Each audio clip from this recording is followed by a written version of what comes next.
Good morning, dearest friends. Thank you so much for joining us today. Our daily Talmud session, studying the entire Talmud, one page, one line, two letters at a time. Alon, I want you to do the bookshelf, so I feel bad asking, but I'm afraid we're going to be disturbing our folks here. So we're studying the entire Talmud, presently Masechet Shabbos, chapter 13, 105b, in a moment 106a. We're broadly talking about doing destructive acts out of emotion, out of anguish, out of anger. And so we had a lengthy discussion about the virtue of anger and the downside of anger and how to express anger in a kosher manner. Only express anger when you're not feeling angry, which is, of course, an ironic but sensible explanation. Then we went on to some Agadic teachings about the significance, the importance of really taking to heart and feeling and mourning the loss of a good, upstanding person. And well, actually, before that, we brought a bunch of anecdotes of rabbis who would express some kind of destructive, violent behavior, but in order to convey a message, take it or leave it. But that was yesterday's Gemara. One question before we continue our journey through the Talmud. Question is as follows, and I suspect some of the members of our Chabura had this question.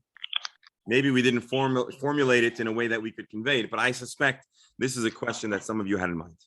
Let me ask you a question. Are you allowed to steal matzah to eat on Pesach?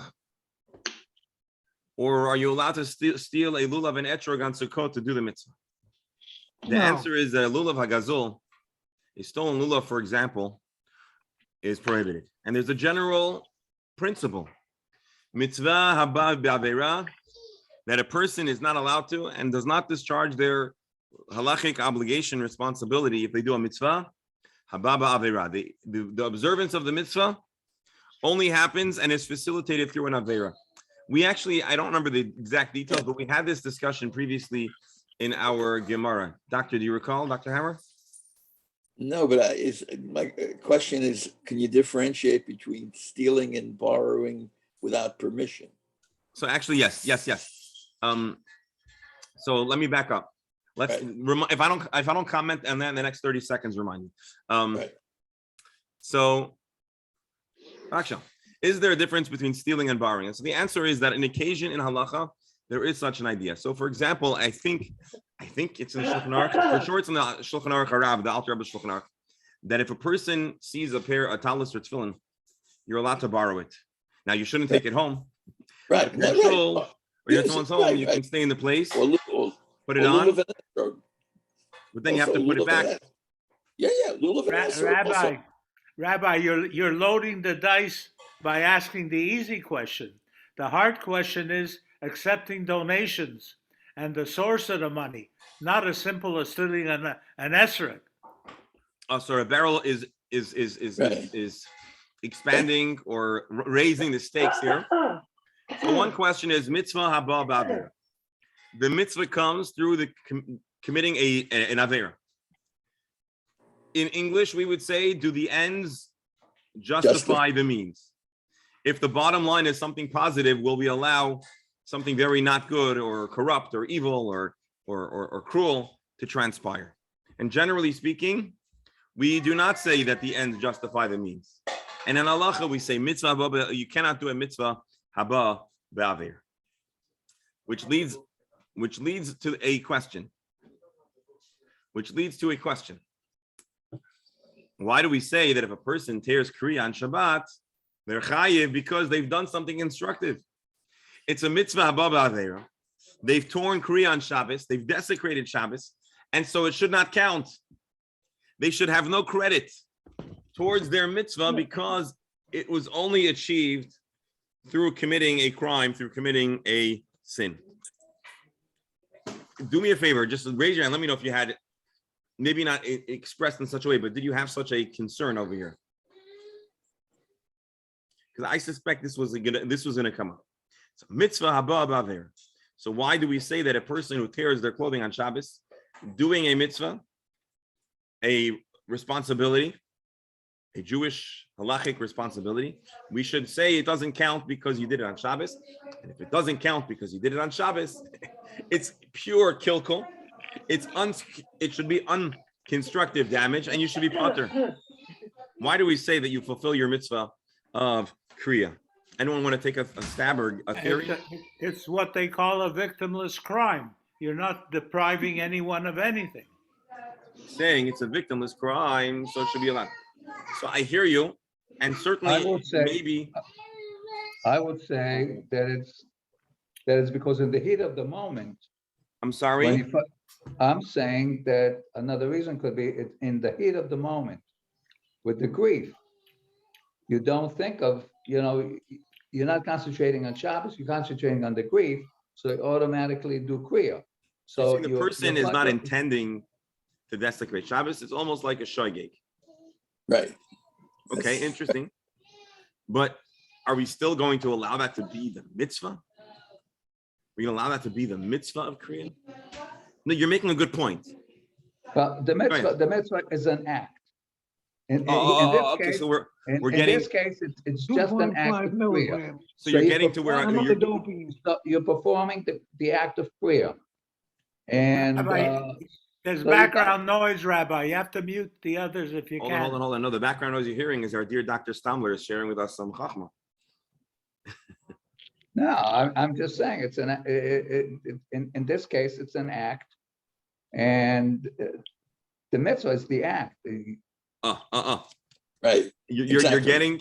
you're getting to where I'm trying to get. Dr. Hammer, you have some more words to. Yeah. My favorite word. Okay, we start with kavana. So that's the issue of this whole thing, in my judgment, because, for example, I'll just go off for a moment. I had a cousin who was Baalat Tshuva, and she called me and she asked me how my fast was after Tisha B'Av, but it wasn't after Tisha B'Av. She was off by a day. Okay, and she did it the full day before, and she was starting eating. She broke her fast. It was the beginning of Tisha B'Av. Okay, so the question is, okay, first of all, I had a question of what, and I didn't say anything, and then I called a couple of people that perhaps know a lot more, but I from a point of knowing the person, okay. But so the issue is, for the first time in her life, she fasted to do what she thought was the right thing. Her kavana was wonderful, okay. She actually, because her son became a Shomer Shabbos and actually a Chabadnik, but that's besides the point. So the question is, what do you do in such a situation? Is it a mitzvah? Is it an avera? Does she have to do tshuva? Does she have to fast sometime in the future? Okay, and from my point of view, Let me Okay. just interrupt for one moment. yeah, For sure, in Shamayim, this was the most beautiful thing that could be done. I was gonna say she gets partial credit. Yeah, I was going to say we know what korban she has to bring when we have the Beis Hamikdash again. right. Yeah, I don't know. I didn't give too much information because this cousin of mine, whom I'm in, she knows not at this point about that because it happened probably 15 years ago. Okay, but I'm just saying it's an example of this, the issue that we're talking about now. So I think Rabbi Nachum, you have to parcel out the kavana, which is the mitzvah part, and the action of what you're supposed to do if you want to do that mitzvah. Very interesting. So I'm glad you, Doctor, I'm glad you said that, because it takes me to the next step, which is not really a contradiction to what you explained, but another perspective that we might call yeshivish kind of, but it's parsing. When you steal matzah, what's wrong? The whole matzah is wrong. This is not kosher matzah. This is an ill acquired matzah. This matzah is a sin. This matzah is a sin. The matzah doesn't belong to you. You're going to eat it. You're furthering something wrong. The thing is wrong. Shabbos, and you might not disagree, but Shabbos The person may have broken Shabbos. Shoygeg, of course, we understand people make mistakes, but the person did something that was wrong. The person did something that warranted a carbon. The Kriya is neutral. It developed on Shabbos, but it's the same Kriya that he would have done had he realized the next day. The Kriya is the same. And part of mourning is that one's clothing is torn. So the clothing is not the crime. It is evidence of a Chilul Shabbos, let's say. But ultimately, that's not like a stolen matzah. The whole matzah is wrong. No, here it was a time issue. The person has to atone for whatever it looks like. Again, we're not here to judge or label, but the person has a teshuvah journey, a carbon or something for doing the tearing. But the tear remains kosher. It remains neutral. It's the same tear. A stolen piece of matzah never becomes kosher because its whole introduction to your world is prohibited.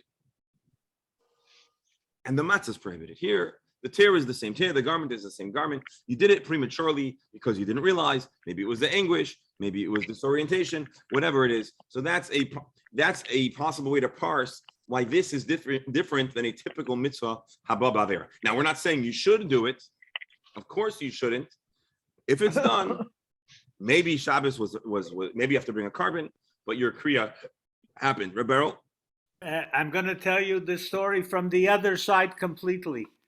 I had a friend who didn't believe in anything. Bernie just reminded me, but he used to fast 1 day a month. So before Yom Kippur, he was bragging that he doesn't fast. I said, why don't you pretend this is the day this month? And now in this discussion, what value is that fasting? Well, hold on. If you made a nether, that you always fast. Lifestyle. Oh, it's a lifestyle thing. It's not a. No, he fasts 1 day a month with some kind of diet cleansing. Oh, it's a diet thing. Oh, okay, so then he can for sure. Well, actually, it's an interesting question, but I suppose, very interesting.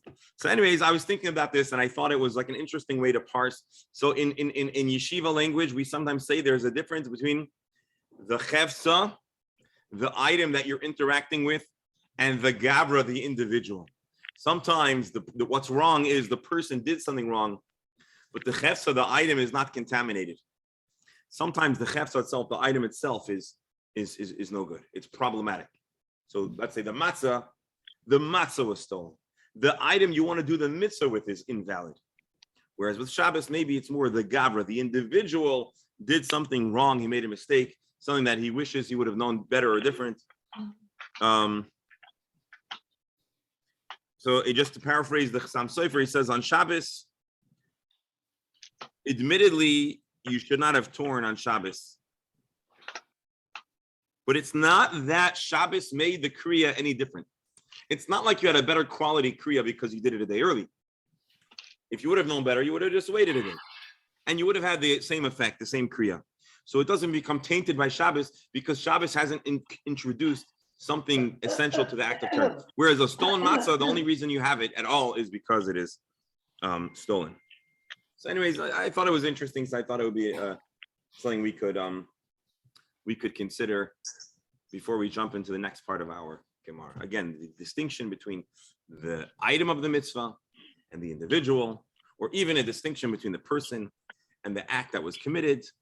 And again, in the Chassam Sofer's paradigm, did the sin or did the illegal or prohibited part contribute qualitatively to the act? If not, then there's more of a reason to allow the mitzvah to stand. And so that was something interesting that I wanted to consider.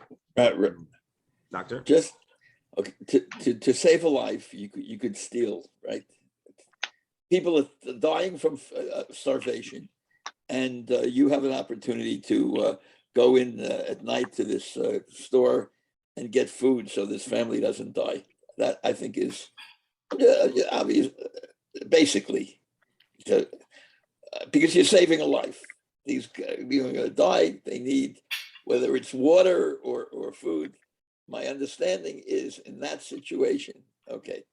So if there's a mitzvah to be done, and you have the opportunity and the availability of taking something and bringing it to other people who don't know that it's stolen. This goes back to Beryl's question about tzedakah from people who are not 100% kosher in terms of where they got it from and how they did it.